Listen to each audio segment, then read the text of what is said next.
Actes chapitre 5. Le chapitre 5, c'est l'histoire terrible d'Ananias et Saphira. Ils se disent qu'ils vont faire comme les autres, ils vendent leurs biens pour partager leurs biens, mais en vendant leurs biens, leurs propriétés, eh bien, ils décident de garder sans le dire la moitié de la somme.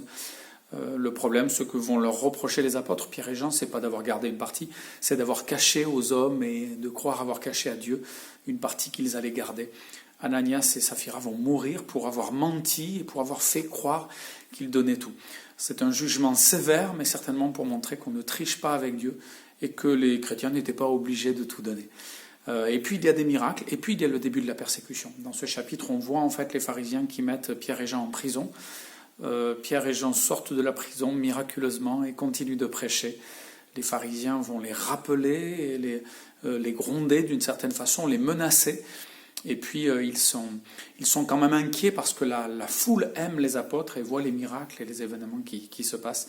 Et puis il y a cette parole de Gamaliel qui est un des pharisiens, un pharisien respecté, qui dit écoutez, laissez-les faire, laissez-les partir. Si ce qu'ils font et si leurs actions viennent des hommes, et si elles sont motivées dans leur cœur par des pensées humaines, eh bien tout ça disparaîtra comme d'autres qui sont cités par Gamaliel. Mais si cela vient de Dieu, pourquoi est-ce que nous nous opposerions à quelque chose qui vient de Dieu et nous ne pourrons pas annuler une mission, une intention qui vient de Dieu. Et cette parole sage réjouit le cœur de Pierre et Jean qui repartent libres et qui évidemment vont continuer à prêcher et à accomplir des miracles. Dans ce passage, on dit que même lorsque l'ombre de Pierre touchait un malade, eh bien le malade était guéri. Quel moment extraordinaire dans l'histoire de l'Église. Bonne journée à tous. Amen.